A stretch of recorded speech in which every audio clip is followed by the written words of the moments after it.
मुख्यमंत्री माझी लाडकी बहीण योजना या योजनेबाबतचे बरेचसे संभ्रम अजूनही लोकांच्या मनामध्ये आहेत। बऱ्याचशा चॅनलच्या मार्फत हे सुद्धा दाखवण्यात आलेलं होतं की मुख्यमंत्री माझी लाडकी बहीण योजना बंद होणार आहे आणि याचे निकष बदलणार आहेत। तेच आपण आजच्या व्हिडिओमध्ये जाणून घेणार आहोत की नेमकं मुख्यमंत्री माझी लाडकी बहीण योजना ही योजनामध्ये काही बदल झालेले आहेत किंवा नाही।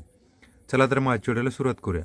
महाराष्ट्र सरकारची मुख्यमंत्री माझी लाडकी बहीण योजना सुपरहिट ठरली आहे। लाडकी बहीण योजनेअंतर्गत राज्यातील महिलांना दर महिन्याला आर्थिक मदत केली जाते। लाडकी बहीण योजनेअंतर्गत महिलांना दर महिन्याला 1500 रुपये दिले जातात। आता ही रक्कम वाढणार आहे।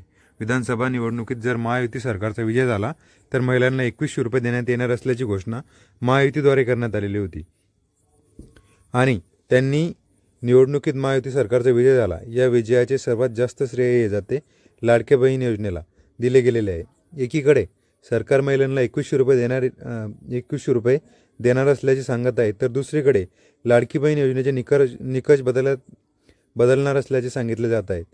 तेच आपण आजच्या व्हिडिओमध्ये बघणार आहोत की यामध्ये कितपत सत्यता आहे आणि अजितदादा या विधानावर काय सांगतात, अजितदादांनी काय स्पष्टीकरण दिलेले आहे ते सुद्धा आपण आजच्या व्हिडिओमध्ये जाणून घेणार आहोत।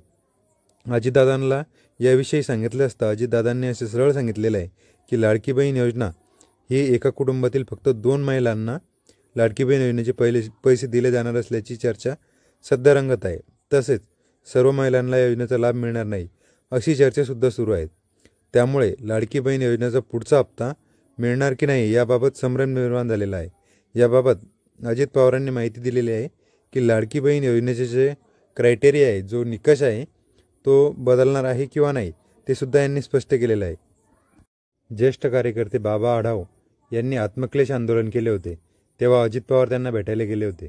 यावेळी त्यांना माध्यमांनी लाडकी बहीण योजनेबाबत प्रश्न विचारला असता लाडकी बहीण योजनेचे निकष बदलणार आहेत का असा प्रश्न विचारला होता। त्यावर अजित पवार म्हणाले की काळजी भाऊ, सरकारमध्ये कुठेही निकष बदलायला निघालास, म्हणजे आता सध्या तरी लाडकी बहीण योजनेचे कोणतेही निकष बदलल्याचे दिसत नाही आणि हा सर्व विरोधकांचा केलेला गैरवापर आहे असे अजित पवार यांनी स्पष्ट केलेले आहे।